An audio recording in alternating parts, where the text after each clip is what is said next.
Good morning friends. இந்த ஆடியோவில் நம்ம ஒரு டாபிக் பற்றி பேசலாம். அதாவது என்கிட்ட நேற்று ஒருத்தர் பேசியிருந்தார். ஏங்க நீங்கள் எப்போ பாரு இதே தான் சொல்லிக்கிட்டு இருக்கீங்க, மார்க்கெட்டை ப்ளேம் பண்ணாதீங்க, மார்க்கெட்டு அப்படி தான் இருக்குது, மார்க்கெட் டைரெக்ஷன் அந்த மாதிரி தான் இருக்குது, ஆனால் மார்க்கெட்டில் தானே நாங்கள் தோற்று போகிறோம், அப்போ மார்க்கெட்டை தானே நாங்கள் ப்ளேம் பண்ணி ஆகணும் அப்படின்ற மாதிரி அவர் என்கிட்ட காரசாரமாக பேசினார். அவர் எந்த ஊருன்னெலாம் தெரில, என் வாட்ஸ்அப்பில் கால் பண்ணி இந்த மாதிரி கேட்டார். சரி, மார்க்கெட்டை ப்ளேம் பண்ணாதீங்க அப்படின்னு நான் ஒவ்வொரு வாட்டியும் சொல்கிறேன்ல, அதை அவர் அப்போ மார்க்கெட்டை ப்ளேம் பண்ணாமல் நாங்கள் எங்கே பண்ணுறது, மார்க்கெட்டில் இருக்க பெரிய பெரிய ஆளுங்க ஆப்ஷன் செல்லர்ஸ் தானே எங்கள் காசை பிடிங்கிறாங்க அப்படின்ற மாதிரி கோபமாக பேசினார். அவர் பேசுனதில் தெரிஞ்சுது அவர் முழுக்க முழுக்க ஒரு ஃப்ரெஷர்ஸாக தான் இருக்கணும் அப்படின்ற மாதிரி எனக்கு தோணுச்சு. நான் கேட்டேன், நீங்கள் என்ன சார் மார்க்கெட்டில் புதுசாக இப்போ தான் உள்ளே வரீங்களான்னு கேட்டேன். இப்போலாம் வரலைங்க, 6 மாதம் ஆகுது அப்படின்னாரு. அப்போ 6 மாதம் வரையும் அவர் மார்க்கெட்டோட அந்த டெப்த்தையே அவர் இன்னும் புரிஞ்சிக்கவே இல்லை. மார்க்கெட் காலங்காலமாக இப்படி தான் இருக்குது. நம்ம எத்தனை பேர் மார்க்கெட்டை பார்க்குறோம், எத்தனை பேர் மார்க்கெட்டில் தோக்குறாங்க. அப்போ மார்க்கெட்டில் எல்லாரும் தோக்கிறதுக்கு மார்க்கெட் காரணமா அப்படின்றத நம்ம அங்கே நம்மளே சிந்திக்க வைக்கிதில்ல. அப்போ ஒவ்வொருத்தரையும் மார்க்கெட் பழி வாங்கிக்கிட்டே இருக்கா, புதுசாக வர ஆப்ஷன் பையர்ஸை இல்லை எக்ஸ்பீரியன்ஸ் ஆப்ஷன் பையர்ஸை. அப்போது மார்க்கெட்டில் அந்த மாதிரி ஒரு சிஸ்டமே கிடையாது, கரெக்டுங்களா? மார்க்கெட்டுன்றது அந்த டைம் டிகேக்கு ஏற்ற மாதிரி ஆப்ஷன் பையரோட ப்ரீமியத்தை முழுங்குது. மார்க்கெட் நல்ல வேகமாக இருந்தால் ப்ரீமியம் இன்க்ரீஸ் ஆகுது. இந்த 2 ப்ராசஸ் தான் ஆப்ஷன் பையருக்கு எதிரி. அதனால தான் டைம் டிகே எதிரி அப்படின்னு சொல்லுவாங்க. நான் இதெல்லாம் அவருக்கு எக்ஸ்பிளைன் பண்ணி கடைசியில் அவர் ஓரளவுக்கு சாட்டிஸ்ஃபைடு ஆனார். சரி, இதையே நம்ம ஒரு டாப்பிக்காக வைப்போம், ஏன்னா ரொம்ப பேர் இப்படி தானே பண்ணுறாங்க, இதையே வச்சா ஓரளவுக்கு அவங்களோட ஃபால்ட்டை எங்கே இருக்குது அப்படின்றத அவங்க புரிஞ்சுப்பாங்க அப்படின்றதுனால அந்த தலைப்பையே அவர்கிட்ட நான் டிஸ்கஸ் பண்ணதையே, மார்க்கெட்டெல்லாம் ப்ளேம் பண்ணாதீங்க, மிஸ்டேக்கை நீங்கள் ஐடென்டிஃபை பண்ணுங்கள் அப்படின்ற தலைப்பில் இந்த ஆடியோவை நான் பதிவு பண்ணுறேன். அதாவது பல ட்ரேடர்ஸு என்ன சொல்கிறாங்கன்னா, இதை தான் சொல்லுவாங்க, லாஸ் வந்த உடனேயே மார்க்கெட் மேனிப்புலேஷன், ஆப்ரேட்டர்ஸ் கேம் நடக்குது, எனக்கு லக்கே இல்லை. இந்த 3 டைலாக் கண்டிப்பாக எல்லாருமே சொல்லுவாங்க, நம்மளே சொல்லியிருப்போம், நானும் சொல்லியிருப்பேன்.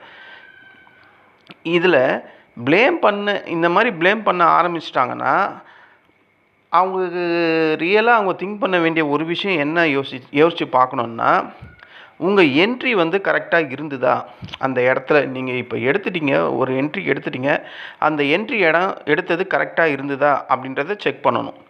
ஸ்டாப் லாஸ் நம்ம அந்த என்ட்ரியில் வச்சோமா அப்படின்றத செக் பண்ணணும்.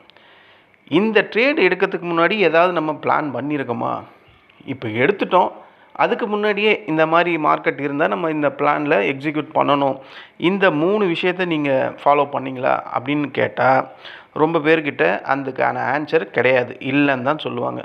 அப்படின்னா ப்ராப்ளம் எங்கே இருக்குது, நம்ம அங்கே அடுத்த கொஸ்டின் நம்ம கேட்போம்ல, அப்போ ப்ராப்ளம் எல்லாருக்கும் எங்கே இருக்குன்னா, அப்போ ப்ராப்ளம் நம்மக்கிட்ட தான் இருக்குது, மார்க்கெட்டுக்கிட்ட இல்லை. மார்க்கெட் அப்படியே தான் இருக்குது.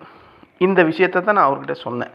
நீங்கள் 6 மாதமாக ட்ரேட் பண்ணுறீங்க, நீங்கள் ஒவ்வொரு ட்ரேட் எடுக்கிறீங்க, கரெக்டான இடத்துல எடுக்கிறீங்களா, கரெக்டான டைமா, என்ட்ரி எடுத்த இடம் கரெக்டாக, அதுக்கு ஸ்டாப் லாஸ் வச்சிங்களா, இந்த 2த்தையும் பண்ணுறதுக்கு முன்னாடி என்ன மாதிரி பிளான் உங்கள்கிட்ட இருந்தது அப்படின்னு கேட்டால் அதெல்லாம் அவர்கிட்ட அதுக்கு பதிலே இல்லை.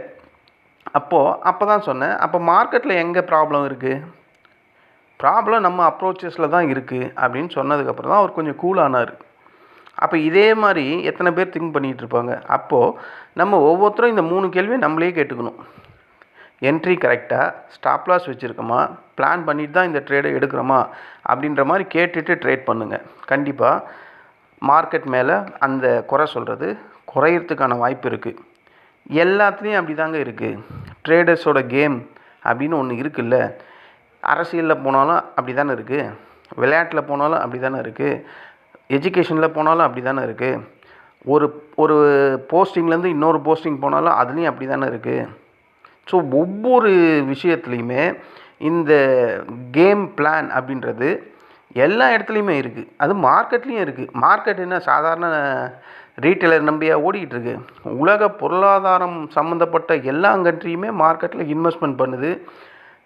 F&O அப்படின்னு ஒன்று டெரிவேட்டிவ்ஸில் பண்ணுறான், கேஷ் மார்க்கெட்டில் பண்ணுறான். மார்க்கெட்டுக்கு அதிகப்படியான வருமானம் எங்கேருந்து வருது? இந்த எஃப்ஐஸ் கிட்டேருந்து தான் வருது. ஒவ்வொரு நாளும் 7 லட்சம் 7,000 கோடி 6,000 கோடின்னு பண்ணுறான்.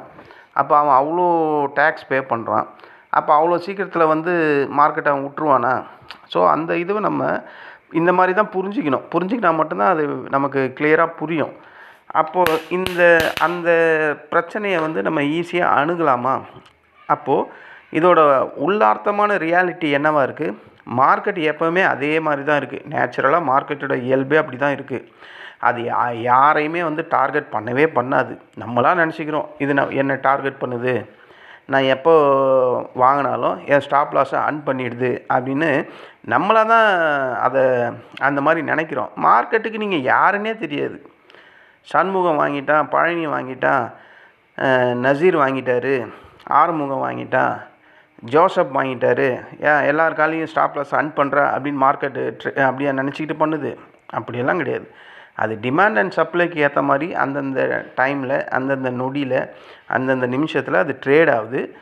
நீங்கள் அதிகப்படியான ஆப்ஷன் பையரை இந்த ட்ராப்புன்னு சொல்லக்கூடியது நான் ஆல்ரெடி சொன்ன மாதிரி இந்த ஃபேக்கு பிரேக் அவுட்டு, பிரேக் டவுனு அந்த மாதிரி இடத்துல இது வந்து இந்த அதிகப்படியான அதிக இன்வெஸ்ட்மெண்ட் பண்ணக்கூடிய இல்லை ஸ்மார்ட் ட்ரேடர்ஸ் வந்து கரெக்டாக ஆப்ஷன் பையரை அங்கே தான் ட்ராப் பண்ணுவாங்க, பெரிய பெரிய இன்ஸ்டியூஷன். ஏன்னா அவங்களுக்கு லிக்விடிட்டி தேவை. அப்போது மார்க்கெட்டு ஏறுற மாதிரி ஏறிட்டு மொத்தமாக அங்கே போயிட்டு எல்லாம் வருவாங்க. உள்ளே வந்தவொடனே அங்கே தான் செல் பண்ணுவான். அவ்வளோதான், எல்லோரும் காலி ஆகிடுவோம். ஸோ அப்போது மார்க்கெட்டில் டீப்பான ரியாலிட்டி என்ன இருக்குன்னா, மார்க்கெட் அதோட இயல்பே இப்படி தான் இருக்கும். அது யாரையும் டார்கெட்லாம் பண்ணாது. ஆனால் டிசிப்ளின் இல்லாத ட்ரேடரை கண்டிப்பாக அது பனிஷ் பண்ணும். இது மட்டும் நான் சொல்லுவேன். உங்கள்கிட்ட டிசிப்ளினே இல்லை, அப்போ வந்து மார்க்கெட் உங்களை கண்டிப்பாக பெரிய லெவலில் பனிஷ் பண்ணும். பேஷன்ஸ் இல்லை அப்படின்னா கண்டிப்பாக உங்கள் பேஷன்ஸை மார்க்கெட் டெஸ்ட்டு பண்ணும். உங்களுக்கு பொறுமை இருக்கா இல்லையா அப்படின்றத ஒவ்வொரு நாளும் ட்ரேடர்ஸ் வந்து அவங்களோட பேஷன்ஸை டெஸ்ட் பண்ணிக்கிட்டு தான் இருக்குது. மூணாவது, ஓவர் கான்ஃபிடெண்ட்டாக நீ ட்ரேட் பண்ணனா உன்னோட கேபிட்டலை சுத்தமாக ஜீரோ பண்ணி விட்ரும். அப்போ இந்த 3 தான் டீப்பாக நம்ம அனலைஸ் பண்ணி பார்த்தா இந்த 3 தான் உள்ளே வருது. டிசிப்ளின் இல்லாத ட்ரேடரை பனிஷ் பண்ணும் அப்படின்றது நம்ம பார்த்துக்கிட்டே இருக்கோம். அதுதான் ஒவ்வொரு ஆப்ஷன் பையரும் லாஸ் ஆகுறாங்கன்னு சொல்லிக்கிட்டே இருக்கிறது. பேஷன்ஸ் இல்லைன்னா ட்ரேடரை கண்டிப்பாக அது டெஸ்ட் பண்ணும்.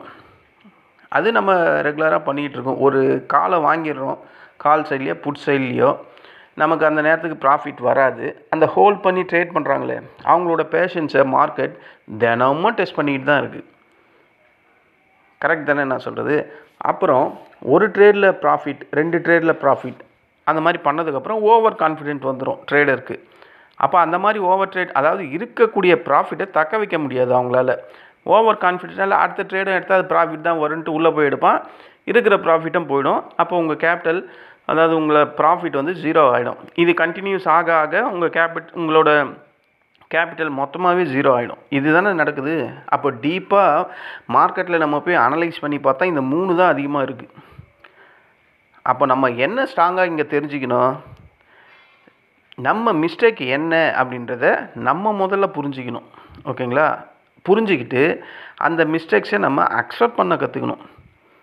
அந்த அக்செப்ட் பண்ண அந்த பிஹேவியர் வந்ததுன்னா உங்களோட மிஸ்டேக்ஸை நீங்கள் அழகாக திருத்திக்கிறதுக்கான வாய்ப்புகள் அதிகமாக இருக்குது.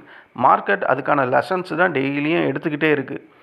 அப்போது ரியல் மார்க்கெட் ஜேர்னி ஸ்டார்ட் பண்ணணுன்னா முதல்ல உங்கள் மிஸ்டேக்ஸை நீங்கள் ஐடென்டிஃபை பண்ணணும்.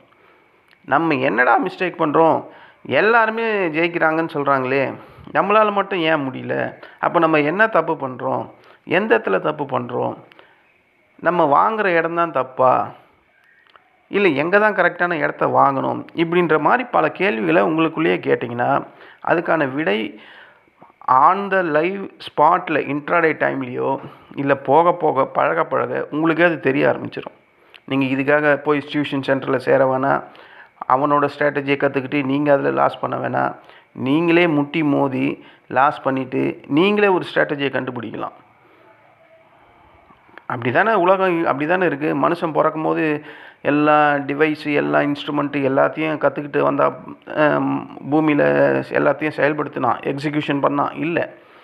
போக போக போக போக நாளடைவு ஒன்று வளர இப்போ பெரிய நெட்வொர்க்காக ஏஐ டெவலப்மெண்ட் வரையும் ஆகிப்போச்சு. ஸோ அந்த மாதிரி கிராஜுவலாக டெவலப் பண்ணணுன்னா நீங்கள் தான் அதை கற்றுக்கணும். மற்றவங்களோட நாலேஜையும் அறிவையும் நம்பியெல்லாம் நீங்கள் ட்ரேட் பண்ணாதீங்க. அதுதான் அதில் இருக்கக்கூடிய உண்மை.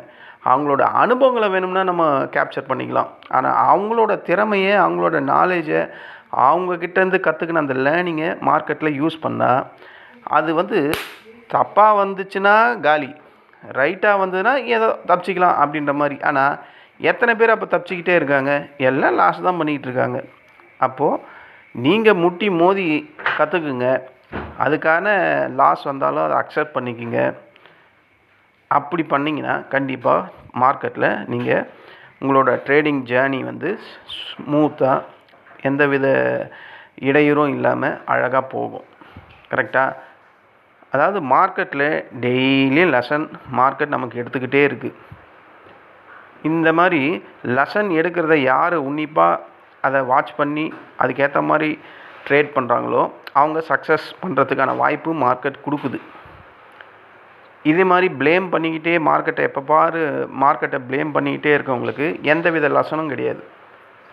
அவங்களுக்கு எப்போவுமே இருக்கக்கூடியது லாஸ் ஒன்று தான். இதை தான் நான் சொல்ல வர்றது. அதாவது ஒரு சக்ஸஸ்ஃபுல் ட்ரேடர் அப்படி அவங்க என்ன பண்ணுவாங்க அப்படின்னு கேட்டால், லாஸ் வந்தால் அந்த லாஸை அக்செப்ட் பண்ண கற்றுக்கணும். இதுதான் ஒரு சக்ஸஸ்ஃபுல் ட்ரேடரோட ஃபஸ்ட்டு ரூலு. ப்ராஃபிட் பண்ணுறதுக்கு தான் நம்ம எல்லாருமே உள்ளே வரோம். ஆனால் லாஸ் வந்துடுது. லாஸ் வந்தோடனே இந்த லாஸ் வந்தோடனே வெறுத்து போயிட்டு இல்லை அது ப்ராஃபிட் ஆகிற வரையும் நான் வெயிட் பண்ணுறேன் அப்படின்னா அந்த பிஹேவியர் தப்பு. அந்த பிஹேவியர்லேருந்து நீங்கள் வெளியே வரணும். லாஸ் வந்தால் அந்த லாஸை அக்செப்ட் பண்ணிக்கணும். அதுக்கப்புறம் எந்த ஒரு இந்த மாதிரி வேர்ட்ஸ் எல்லாம் நம்ம யூஸ் பண்ணவே கூடாது. அக்செப்ட் பண்ணிக்கிட்டோம். அதுக்கப்புறம் மார்க்கெட் ஏறி போச்சுன்னா மார்க்கெட் என்னை ஏமாத்திடுச்சு அப்படின்ற மாதிரி சொல்லுவாங்க. அதோட பிஹேவியரே அப்படி தான் இருக்குது. லாஸ் வந்தால் அதை அக்செப்ட் பண்ணிக்கோ. சில பேருக்கு நேரம் சரியில்லாமல் கூட இருக்கும். லாஸ் அக்செப்ட் பண்ணதுக்கப்புறம் மார்க்கெட் அங்கேருந்து ஏறும். உடனே அவங்களே நொந்துப்பாங்க. இது நடக்கும். இது பல பேருக்கு நடந்துக்கிட்டே தான் இருக்கும்.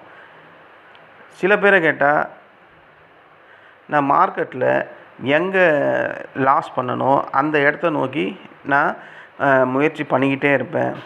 நான் எங்கே என்னுடைய லாஸை தொலைச்சனோ அந்த இடத்துல நான் கண்டிப்பாக அதை நோக்கி போய்கிட்டே இருப்பேன். அதெல்லாம் கரெக்டான வாஸ்தவமான உண்மை தான். ஆனால் அதுக்கான பிளான் உங்கள்கிட்ட இருக்கணும். அந்த பிளான் இருந்தால் மட்டும்தான் நீ தொலைச்ச இடத்துல போய் உன்னுடைய மணியை திரும்பி எடுக்க முடியும். ஓகேவா? அப்போது இந்த மார்க்கெட் அப்படின்றது நேச்சுரலாகவே இப்படி தான் இருக்குது. அந்த மார்க்கெட்டில் நம்ம சொல்லக்கூடிய மார்க்கெட் நம்மளை ஏமாத்திடுச்சு, மார்க்கெட்னாவே மேனிப்புலேஷனு, பிக் பிளேயர்ஸ் கேம் இருக்குது, எல்லாமே இருக்குது தான். இப்படி இருக்குதுன்னு தெரிஞ்சதுக்கப்புறம் அதுக்கு ஏற்ற மாதிரி நம்ம மாறிக்கணும். உனக்கு மார்க்கெட்டில் ஒரு மனுஷன் உங்கள்கிட்ட காசை வாங்கிட்டு தான் லெசன் டீச் பண்ணுறான். ஆனால் மார்க்கெட்டு உனக்கு டெய்லியும் டீச் பண்ணிக்கிட்டே இருக்குது. பல விதமான லெசனை நாளுக்கு நாள் ஒவ்வொரு விதமான லெசனை டீச் பண்ணுது. ஒரு சைட்வேல இருந்தால் என்னுடைய பிஹேவியர் எப்படி இருக்கும், ஒரு ரேஞ்ச் பவுண்டில் இருந்தால் என்னுடைய பிஹேவியர் எப்படி இருக்கும், ஒரு ரேலி மார்க்கெட்டில் நான் எப்படி இருப்பேன், ஒரு டவுன் மார்க்கெட்டில் நான் எப்படி இருப்பேன், இது மாதிரி மார்க்கெட் டெய்லியும் சொல்லிக்கிட்டே தான் இருக்குது. அதில் என்ன நம்மளால் பண்ண முடியுமோ அதை நம்ம எக்ஸிக்யூஷன் பண்ணிக்கிட்டே இருக்கணும். ஓகேவா? இதை தான் நான் ட்ரேடர்ஸ்க்கு சொல்லக்கூடிய ஒரு விஷயம். அப்போ மார்க்கெட்டை நம்ம ப்ளேம் பண்ணவே கூடாது அப்படின்ற மாதிரி சொல்கிறேன். மார்க்கெட்டை கண்டிப்பாக அதோட பிஹேவியரை நம்மளால் மாற்றவே முடியாது. அது சேஞ்சும் ஆகாது. ஓகேவா? ஆனால் நம்ம மைண்ட் செட்டை சேஞ்ச் பண்ணிக்கிட்டால் மாற்றங்கள் கண்டிப்பாக வரும். மிஸ்டேக்கை ரிப்பீட் பண்ணுறவங்களுக்கு லாஸ் கண்டிப்பாக ரிப்பீட் ஆகிட்டே தான் இருக்கும். இதுதான் அதில் இருக்கக்கூடிய உண்மை. மிஸ்டேக்கை கரெக்ட் பண்ணுறவங்களுக்கு சக்ஸஸ் மார்க்கெட் கண்டிப்பாக ரிப்பீட்டடாக கொடுக்கும். இதுதான் ஒரு ஃபைனல் டைலாக். ஏன்னா மார்க்கெட்டை ப்ளேம் பண்ணிக்கிட்டே இருந்தால் நம்ம பண்ணிக்கிட்டே தான் இருக்கணும். அப்போ நமக்கு லாஸஸ் வந்துக்கிட்டே தான் இருக்கும். நம்ம மிஸ்டேக்ஸ் என்ன அப்படின்றத நம்ம கண்டுபிடிச்சிட்டு அதுக்கு ஏற்ற மாதிரி நம்ம மாற்றிக்கிட்டா நம்ம ஒரு ரியல் ட்ரேடராக இந்த மார்க்கெட்டில் வளம் வர முடியும். நம்ம இழந்த லாஸஸையும் ரெக்கவரி பண்ண முடியும். அதுதான் இந்த ஆடியோவில் நான் பதிவு பண்ணுறேன். குறிப்பாக அவர் கேட்டதுனால அவர் மாதிரி இன்னும் பல பேர் நீங்கள் இதே கேள்வியிலேயே நினச்சிக்கிட்டே இருந்தால் இதுதான் அதுக்கான விளக்கம். இப்போது நீங்கள் தான் உங்களை மைண்ட் செட்டை மாற்றிக்கணும்.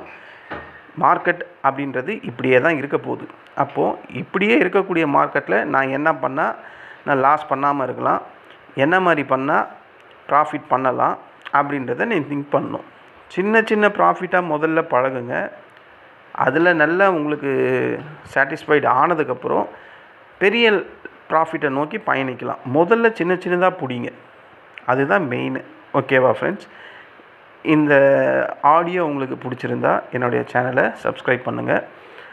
உங்கள் ஃப்ரெண்ட்ஸ் அண்ட் ரிலேட்டிவ்ஸ் அவங்களுக்கும் ஃபார்வர்ட் பண்ணி இந்த பிரேவ் ட்ரேடர்ஸ் ஆவடி இந்த சேனலை சப்ஸ்கிரைப் பண்ண சொல்லுங்கள். நம்ம வேறு ஒரு ஆடியோவில் மீண்டும் சந்திக்கலாம். நன்றி, வணக்கம்.